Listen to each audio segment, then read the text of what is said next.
Hello everyone, and welcome back to the second Shadowverse Tabletop RPG playtest. If you have watched the first one, you will find this scenery familiar. And that is because we are basically doing it again.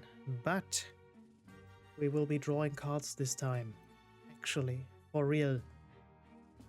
And not be rolling dice to determine which card we draw. So we are basically playing a simple card game. What I hope with that is that it will go much faster than the last playtest, even though I kinda love the system I invented for, well, simulating card draw, if you will. Yeah, so everything else remains the same though. Our four heroes, Luna, Isabel, Arisa, and Rowan, escaped their doomed plane of existence, which of course was the Shadowverse, or the OG Shadowverse online game, and have landed in our dimension, well, in a dimension similar to ours, specifically in the small town of Nekome in Japan, which is dominated by card games. It is a card game-based society. And they arrived late to school and are now stopped by their opponent, this faceless swordcraft player, who is of the opinion that you do not deserve an education unless you either show up on time or are able to play Shadowverse. Showing up on time, not in the cards anymore, so our characters have to play Shadowverse to gain entry into the school. This is a 4v1 situation, as you can see. Consequently, our swordcraft player, our enemy, has some advantages over his opponents in order to not get completely clobbered. The first advantage he has is he has a much better deck containing multiple gold and even 2 legendary cards, which is something our heroes do not. They only have 1 gold card each in their decks, and otherwise they are the basic decks for their classes in Shadowverse Champions Battle. And the second and more prominent advantage is, of course, he has 30 HP compared to the 20 HP everyone else has, and also his followers, when they enter the field, gain Storm and Last Words. And the last words they gain is deal X damage to the leader who destroyed this follower, where X is the maximum defense this follower had. So yeah, he gets to hit everyone once he plays a follower, and everyone who destroys his followers also burns themselves in the process. So let's see if that is a strong enough and not too strong a boon to give our otherwise disadvantaged opponent player. But before we can start playing, let's roll for initiative. We have more than 2 players in this game, so we're gonna let the dice decide who goes first and who goes last. Let's see. Let's roll for our swordcraft player first. The blue die will be the 10th percentile. So he has rolled a 17. That is pretty low. I think our characters have a good chance to be the first team to act. Luna rolls a 41. For a second I thought that was a 14. Isabel rolls a 14 and will take her turn after their opponent. Arisa rolls a 20. And Rowan rolls a 63. So we have Luna, Arisa, and Rowan acting before our swordcraft player, and Isabel acting after him. Now, as those three are in one team, they will basically act in a shared allied turn, which is relevant for everything or all the combo cards in Arisa's deck. But since I am playing with myself here, I will still take turns one after another, since I can't really split my mind up into 3 players. Yeah, just keep that in mind. They basically have a singular turn together, and once Isabel gets her first turn, all of the 4 will have a shared turn together. You will see. So let's start with Luna. Set her playpoint die to 1. Shuffle her deck. Where is it? Shuffle. And then let's draw some cards. Oh, where is the draw button? Ah, there. 1, 2, 3. And that always goes into my hand, which is not optimal. No! Okay, this is a bit of a disaster. I have to do it card by card. So, that is a pretty good hand. We have drawn an Undying Resentment, 2 Spartoy Sergeants, and 1 Spectre. Luna doesn't have a 1 playpoint card in her deck, so that is basically the best opening hand we can hope for. Let's move on to Arisa. Set her playpoints to 1, and this time we can draw cards. Mercenary Drifter, Goliath, and an... Oh, shoot. I forgot to shuffle the deck. Let's redo... Nope, that's not it. Let's do that real quick. Shuffle. And draw. And yes, you can already see first card of her deck. But yeah, it doesn't really matter since I'm playing with myself, obviously. And also I use the card back for evolution to put the evolution art on there. So I can just flip the card when we are evolving. So I couldn't really implement a card back in that sense. Anyways, 3 cards since it's the start of the game, and another card for her first turn draw. Well, that hand isn't as great, but we do have a Sylvan Justice for turn 2. And then let's move on to Rowan. 1 playpoint as well. Let's shuffle his deck and draw 3 cards. 1, 2. Yeah, that way it draws it into Arisa's hand. It's not quite it. A Dragon Rider, a Blazing Breath, and a Dragon Warrior. Fortunately, we can't use the Dragon Breath. Not yet, at least. And then we will also draw a Firstborn Dragon for his first turn draw. Unfortunately, also nothing we can play. I think Arisa is the only... No, Isabel actually only also has a 1 playpoint card with Insight in her deck. But otherwise, Arisa is the only one who has a 1 playpoint follower in her deck. So, nothing else Rowan can do either. So let's move on to our opponent player.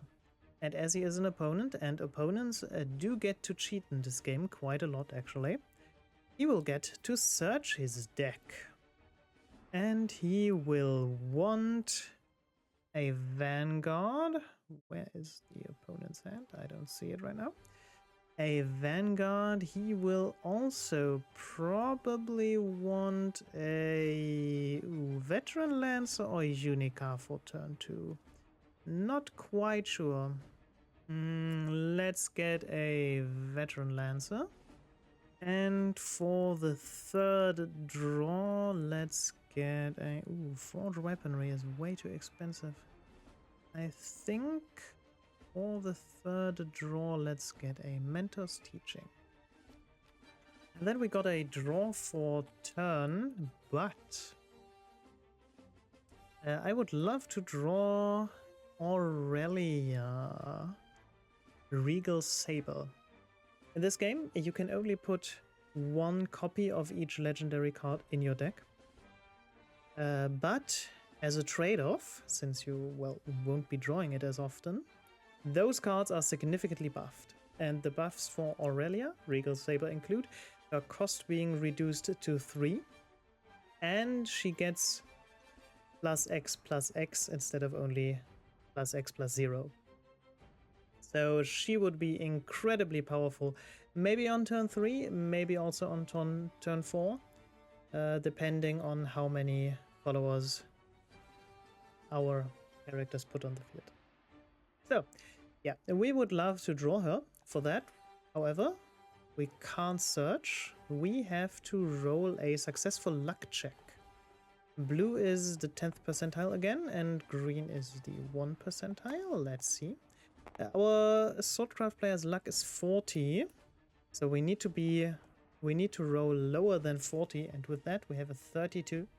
We are lower than 30, so we will get to draw Aurelia of the deck. Good opening hand, which is basically guaranteed, I suppose. Put them in our hand. And for our first turn, we will be playing a Vanguard. Let's first turn our maximum play points to 1, which we will use to play the Vanguard. And I think since Arisa has a Rhinoceros in her deck, and that is the, I believe, most powerful, well, game-winning card, we will try to focus damage on her. As a reminder, followers, our Swordcraft player plays do get Storm, so this Vanguard can attack immediately, dealing 1 damage to Arisa. And with that, let's return to our characters, to our player characters. It would of course be Isabel's first turn, but since after Isabel, our 3 other players would start their turn as well, we will basically have a combined turn right now. Anyways, starting with Isabel, shuffle her deck, and let's draw some cards. 1, 2... Yeah, I forgot. And I am pretty sure I will keep forgetting that's not how it works. Ooh, pretty rough opening hand, if we're being honest. Dimension Shift, Fiery Embrace, and 2 times Lightning Shooter. Nothing to play on her first turn, unfortunately. Fortunately, however, other players' spells will count towards her spell boost. And spell boost does work a little differently. Spells will not go to the graveyard, but will be banished into a essentially spell boost zone, from which and well, Isabel can basically consume the banished spells as spell boost points or counters. That, however, means he doesn't get a spell boost for each card that can be spell boosted in her hands. Can be quite convenient when you draw Dimension Shift very late, for example. Can also be quite detrimental since you, well, essentially get your spell boosts than if you were spell boosting each card in your hand. But that is how it works. So, with that being said, nothing Isabel can do with her 1 play point. Let's move on to... I think I will want to move on to Rowan.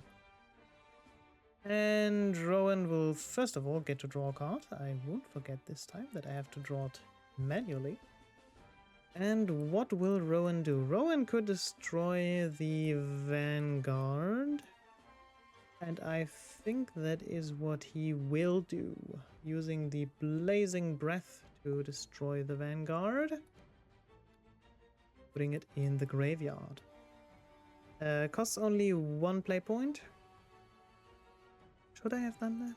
Can we make a do-over? You didn't see anything.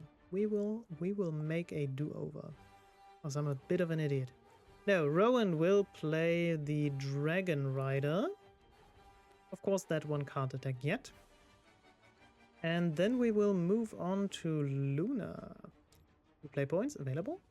And Luna will get to draw a card, of course, which will be the Grave Waker. Not very useful at the moment, but Luna will get to play the Spartoy Sergeant, who of course has a fanfare ability that grants a team two shadows. Now, we do not have shadows in this game. Instead, we have a graveyard. Or cemetery when you want to go with the Shadowverse Evolve terminology. And since we don't have shadows, we will simply put 2 skeletons into the graveyard. Now, what that means is those cards in the graveyard, and only followers and amulets go into the graveyard, or discarded cards. As spells, otherwise, if you play a spell, spells simply get banished. That, of course, results in the graveyard being less full and less resources being available for necromancy. So, but what I'm trying to say is, once we try to activate a necromancy ability, those followers will simply get banished from the graveyard. So, basically like shadows being consumed, which is how we get to the mechanic where a card that grants you shadows upon, for example, fanfare, will simply put that number of skeletons into the graveyard. And that's how it works, and that is how Luna will use her 2 play points. Well then, finally, Arisa. Arisa, of course, will draw a card for turn, a Dark Elf Faure. I hope that's how it's called. But the only 2 play point card she has is Sylvan Justice, which she will use to destroy the Vanguard. I hope that's not a mistake, since that Vanguard had last words, and she will be taking 2 damage from these special last words. And as you can see, the Sylvan Justice will go into the spell boost / banishment zone. So, next up, our Swordcraft player again. He also gains 2 play points. And he will be allowed to draw a card. And I think I will want to draw the Sea Queen Otohime. That is an 83. That is not a successful luck check, so we have to draw a different card. Let's see what we would want on turn 2. We could play Unicorn Dancer Unicorn. Or an Oathless Knight. Or we can draw a White Paladin for next turn, but we do have Aurelia next turn. Let's draw a Floral Fencer. After all, we have some place for this and the next turn. And our play, of course, is the Veteran Lancer. And the Veteran Lancer, of course, also gains Storm, and we will attack Arisa with the Veteran Lancer for 2. But that's all he can do as well. Next up, our player characters again. Let's see if Isabel can draw a good... No, that's not what I wanted. Let's see if Isabel can draw a good card. No, she can't. She will be drawing a Mercenary Drifter, who is actually lacking their name. Oops. Well, not to worry. But that means there's nothing she can do even with 2 play points. She is bricking pretty bad. If you're asking yourself, why didn't I mulligan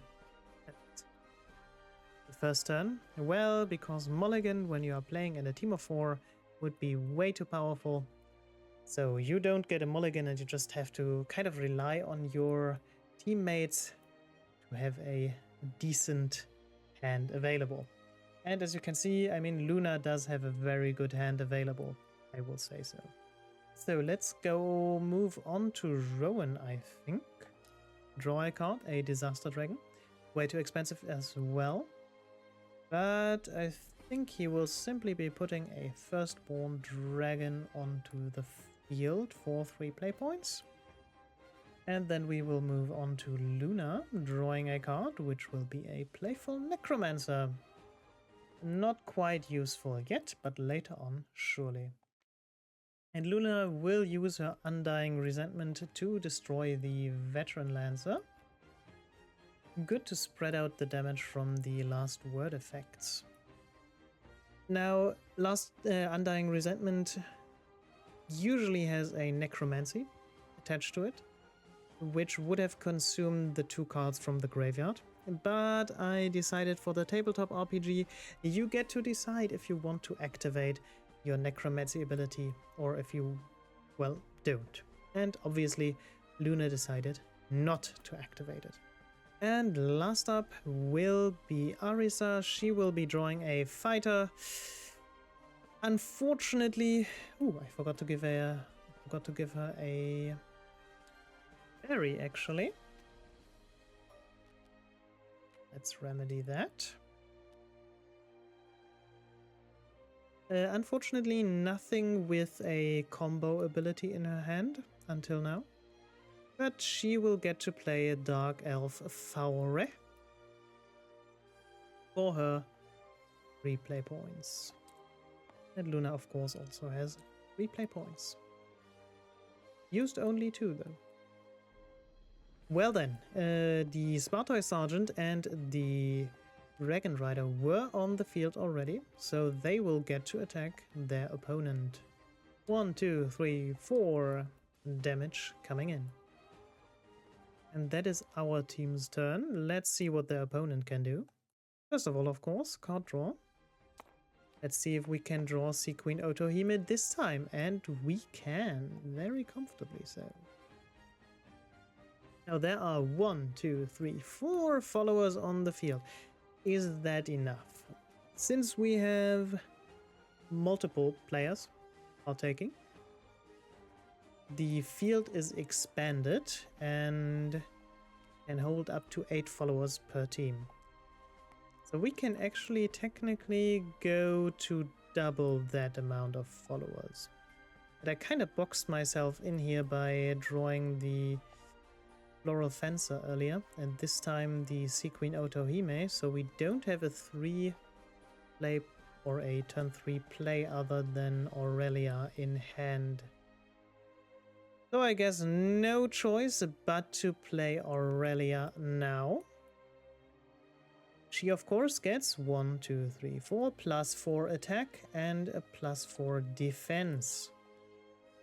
Where are there are the plus 3 tokens, and in addition to that, of course, Storm.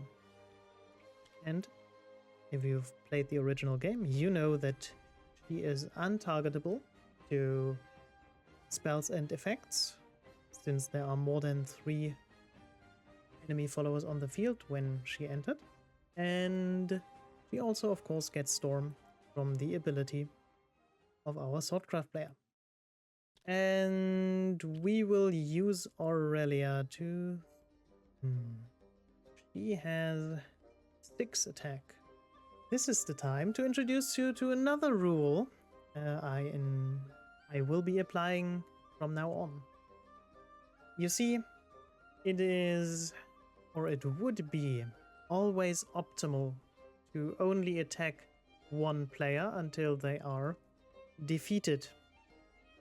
But to offset that a little bit, that it is not always advisable to only attack 1 player and focus that player down and defeat them as quickly as possible, I decided that once you go to 10 defense or lower, you will get the advantage that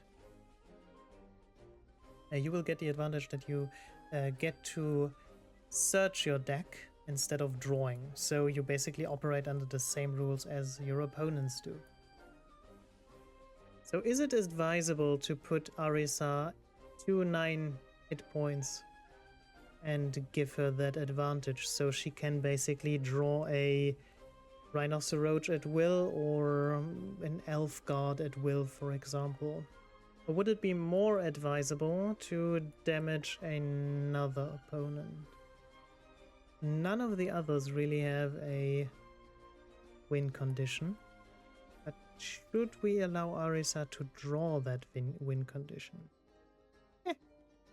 Whatever. We will be attacking Arisa. Maybe to our detriment. 1, 2, 3, 4, 5, 6. She goes down to 9 defense. And we will end our turn. Moving on to our other players. Well, our main characters, I suppose. They have a massive beat stick on their hands. And it is only turn 3 for Isabel and turn 4 for the others. Question is, we do have a Fiery Embrace in Isabel's hand. Can we put enough spells into the banishment zone so she can use it for 3 play points? I have certain doubts. We have Serpent... Well, we need 5 more spell boosts. We have Serpent Draft. I think that's about it. Yeah, no way. Serpent Wrath deals 6 damage. We can destroy her. Just have to sacrifice some of the followers on the field. But I guess that is not too bad. And Arisa can't do it, otherwise she will be burned to 0 defense. Yeah, but I think that is the play, to use Serpent Wrath and then trade some followers into it. So let's do that. Let's start with Rowan. Drawing a card. Ooh, a Blazing Breath. Who would have imagined? Let's use the Serpent Wrath, dealing 6 damage to Aurelia. 3, 4, 5. Oops. That's not what I wanted to copy. 5, 6. Okay, leaving her at 4 defense, but Rowan doesn't have any play points left. Moving on to Luna. Drawing another playful Necromancer. And I think... Ooh. Taking 9 damage would put her into... Oh yeah, that would put her into searching instead of drawing range as well. So I think we will use the Spartoy Sergeant to destroy Aurelia. Putting those back into the basket. And Aurelia is moved to the graveyard. Luna is taking 9 damage, consequently. Going to 9 defense as well. But from now on she can draw cards, or she can search her deck for cards. And our 4 play points we will use to play a Spectre and a Spartoy Sergeant. And then we will move on to Isabel, drawing a Magic Missile, which I believe is the... Oh well, I guess we could play a Mercenary Drifter, but we will want some spell boosts. So, Magic Missile against our opponent. He goes to 25 and we are at 4 spell boosts now. And finally, Arisa. Arisa can search and draw whatever she wants. She will probably want the Rhinoceros. How many cards were played this turn? 1, 2, 3, 4. Yeah, that's honestly not that many. Maybe we might. Maybe we should have played the Okami. We had 1 play point more. We could play the Trent, who would evolve, I believe. 2 cards were played before him. Let's instead get an Elf Guard. And then we have 4 play points. So let's put a 1, 2, 3, 4, 5. 6, 7. Put an Elf Guard and a fighter on the field. The Elf Guard, of course, gains ward and +1/+1 upon being put on the field after 2 other cards were played. What we will have to keep in mind. I don't have a token for that. And then Arisa will attack with her Dark Elf Faure. Was the putting a fairy into one's hand a clash or a strike ability? Let me check that real quick. That is a strike ability. So I do think it triggers upon attacking a leader. So, -2 HP, going to 23, and Arisa will get a fairy into her hand as well. And then we also have the Firstborn Dragon, and the Dragon Rider on Rowan's side of the field, who haven't attacked yet. And those two will obviously also attack for a total of 4 damage. Our opponent going down to 19 defense. Ooh, I'm not sure if we'll even be able to see Sea Queen Otohime at this point. Let's move on to his turn. And we will be drawing the perfect card for this situation. I have no idea which that is though.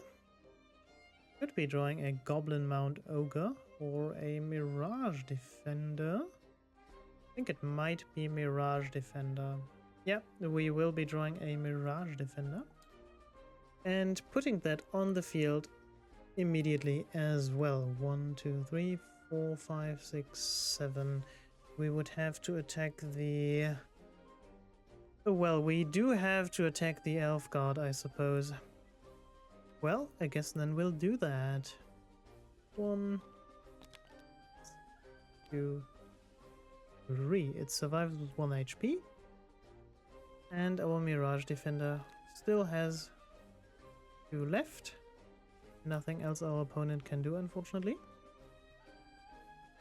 Ooh, that will be a bloodbath. I think we can already... Everyone can already see that coming.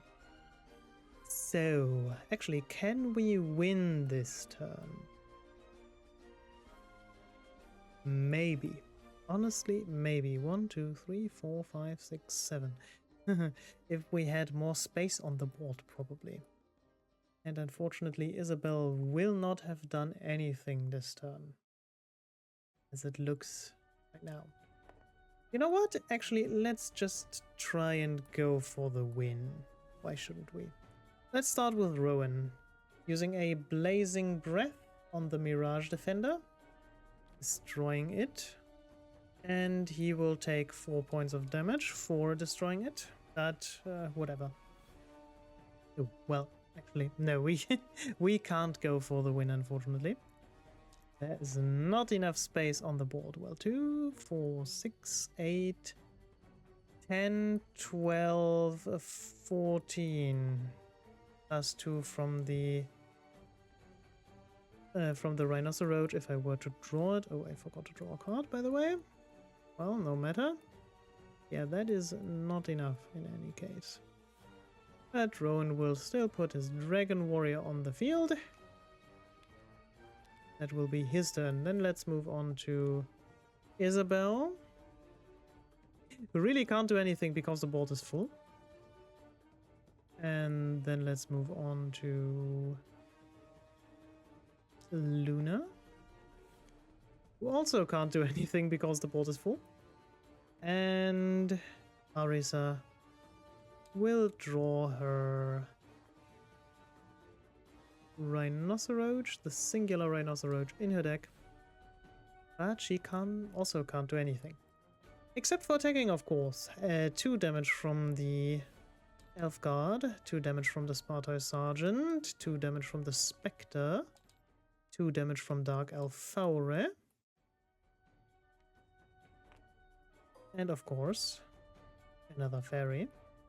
2 damage from the Fighter, 2 damage from the Firstborn Dragon, and 2 damage from the Dragon Rider.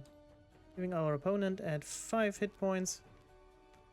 And this will, in all likelihood, be his final turn. Is there a card in his deck that can...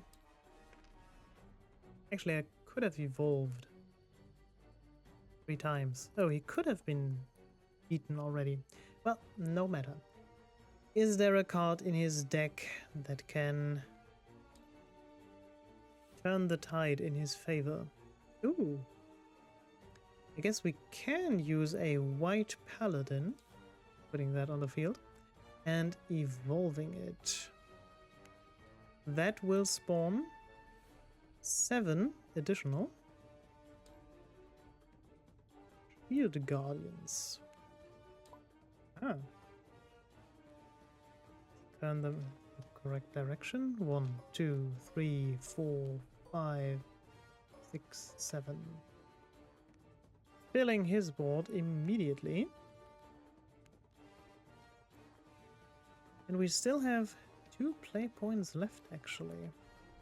What can we do with that? I guess we can use Mentor's Teachings on one of the Shield Guardians.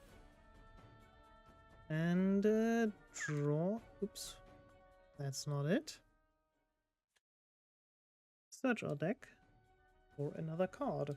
So, back from an untimely break. And, oh yeah, I get to draw another card from Mentor's Teachings, if I am correct. Not that it would matter, I don't think. Let's get, we are at 5 play points. I would play Otohime next turn if we survive that long. So, oh well, I mean, not like it really matters. I guess I'll just get another Mentor's Teaching. Doing it there. Good. So, how do we solve this puzzle? Well, first of all, this one still has 1 hit point left. So let's destroy the Elf Guard with a Shield Guardian. Then... we kinda have to destroy the...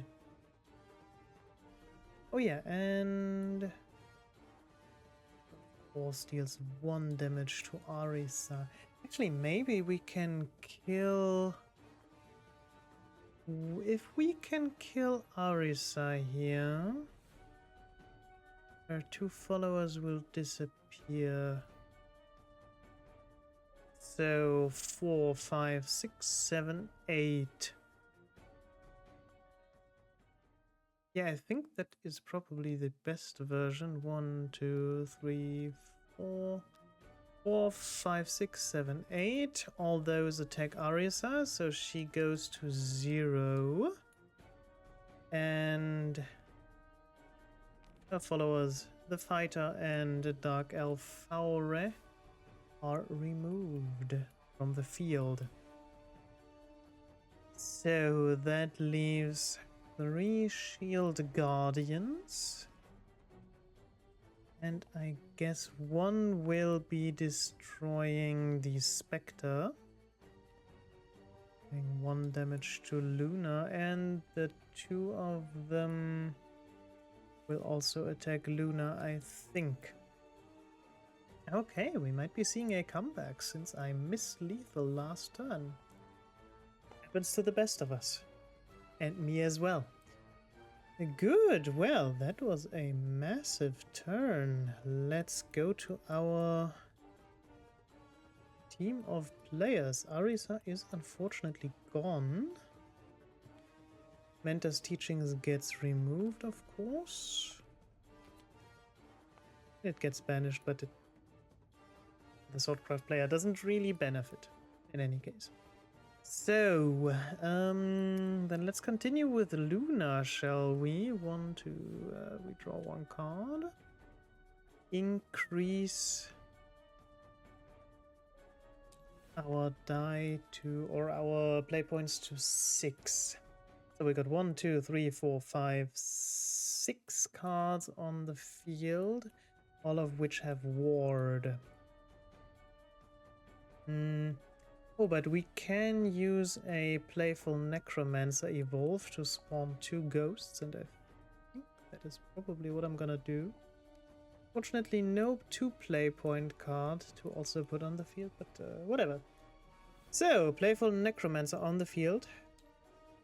Evolve. Spawning 2 ghosts. Where are they? Here. 1, 2. So, Ghost 1 attacks the Shield Guardian, destroys it. Luna, however, loses 1 defense. And of course, the ghost gets banished. Playful Necromancer could technically destroy the White Paladin, but that would also... It would leave Luna at 1 hit point. No, it can simply be destroyed with the Dragon Warrior's evolve ability, so let's just go into one of the Shield Guardians instead. Losing 1 HP, and of course the playful Necromancer also loses 1 defense. Let's switch over to Rowan quickly. Draw another card, a Dragon Guard. We could play it right now, but don't think that's the best play we have. First of all, evolve the Dragon Warrior and destroy the White Paladin. Of course, I need to flip it back to the unevolved state before putting it into the graveyard. And of course, we lose 3 HP in the process. Or 3 defense, rather. And then let's attack with the Dragon Rider into one of the Shield Guardians, losing another HP. Then let's attack with the Firstborn Dragon and one of the Shield Guardians, into one of the Shield Guardians. And then... don't think we need Isabel. No, we don't. So let's attack with the Ghost into the last Shield Guardian. The Ghost is banished back to the token tile. And then we still have the Dragon Warrior and the Spartoy Sergeant left to directly attack the Swordcraft opponent and leave him at -1 hit point.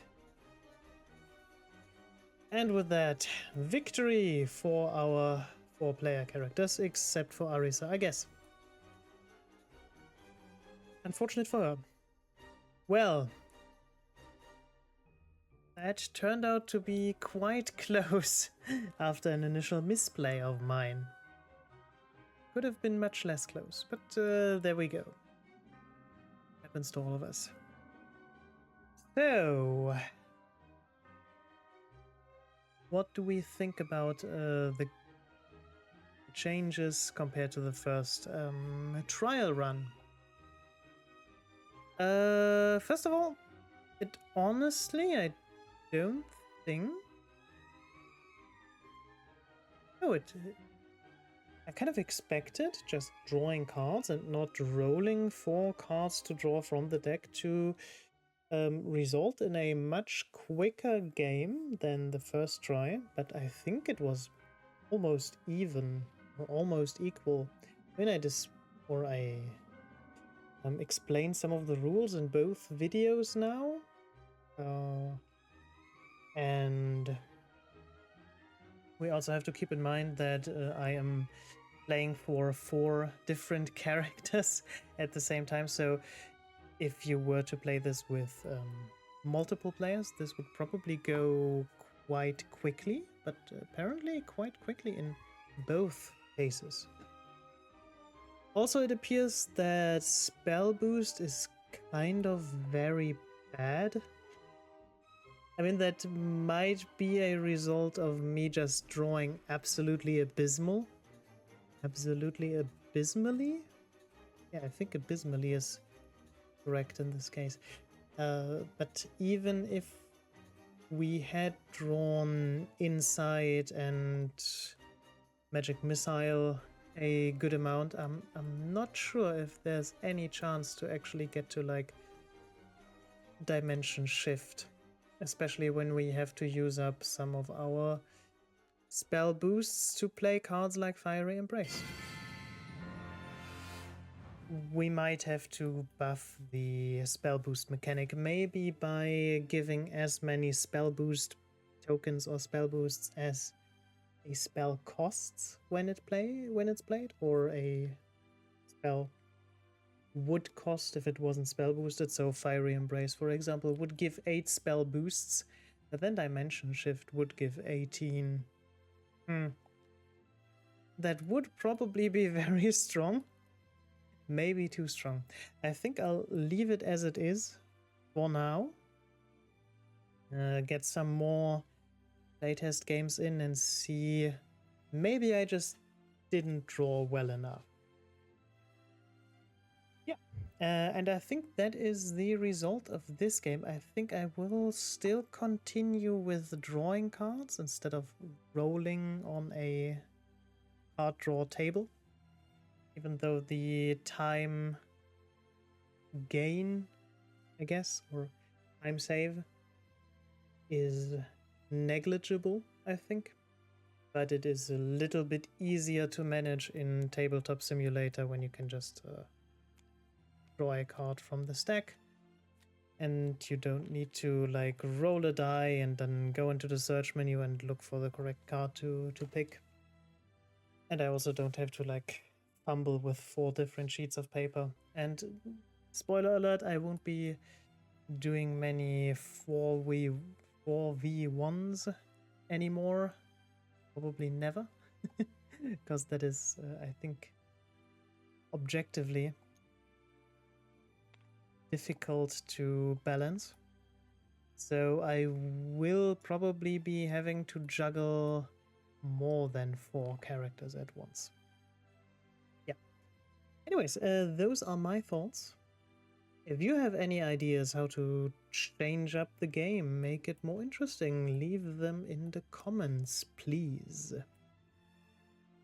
Also, since this is the end of the fight, I think our characters are in for a reward, and that reward will come in a card pack for each character. Now, usually originally, it was intended that each card pack 4, 5, 6, 7, 8. That each card pack only contains 3 cards, since in the other card drawing methodology, you can draw as many bronze and silver cards from a deck as you want.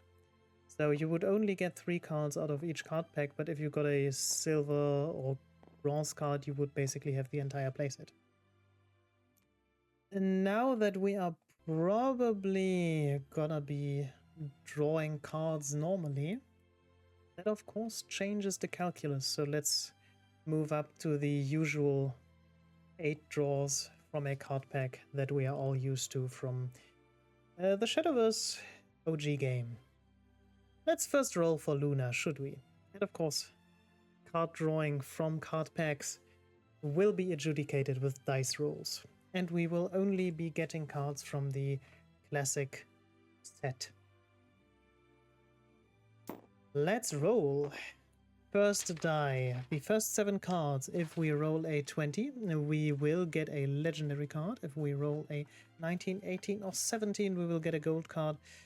A 16 through 11, we will get a silver card, which will be the case for our first die roll.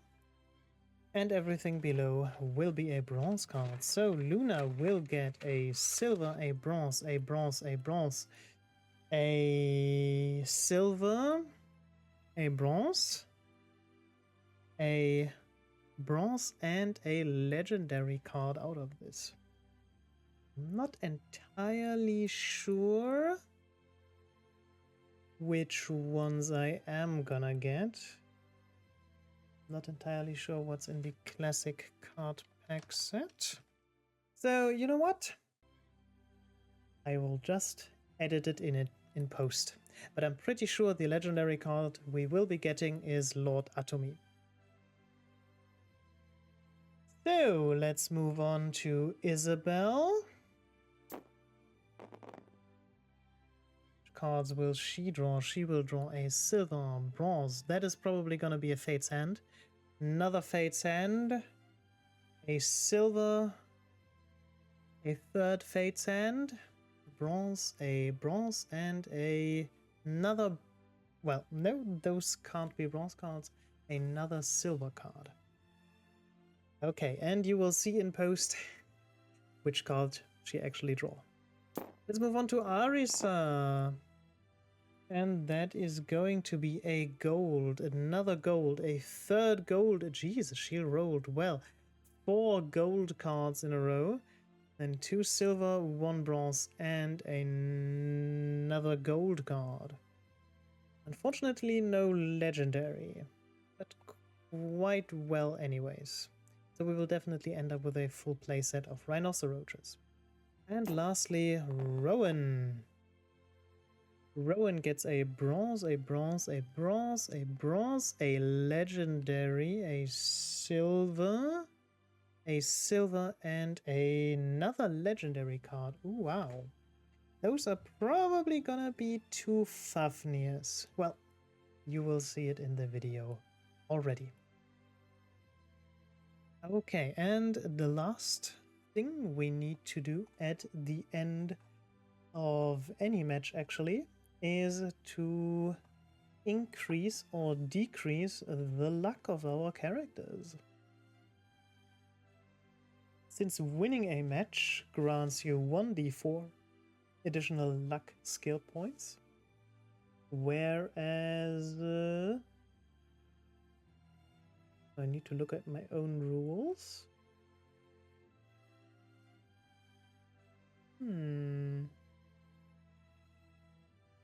Whereas losing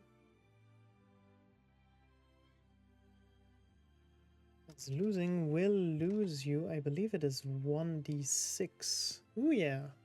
While losing loses you 1d6 luck points. Now unfortunately, neither of my characters, none of the 4, actually have a luck stat yet. Because they didn't have legendary cards, so they probably won't gonna be needing luck. Although it can be used for different things as well. So let's roll our character's luck real quick. First up, Luna. A 6 and a 4, so a 10 times 5. That is 50 points of luck. Plus 1d4.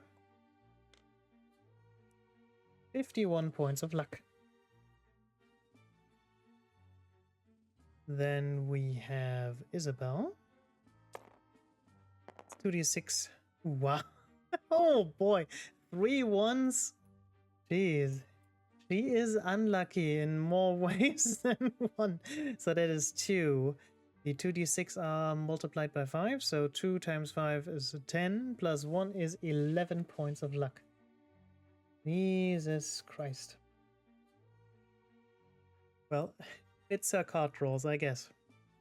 Then we have Arisa. We will be rolling 2d6 times 10.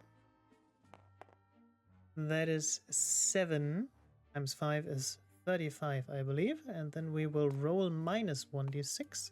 35 minus 2 ends up with 33 luck. And lastly, we have Rowan. Rowan also won the match without, well, losing.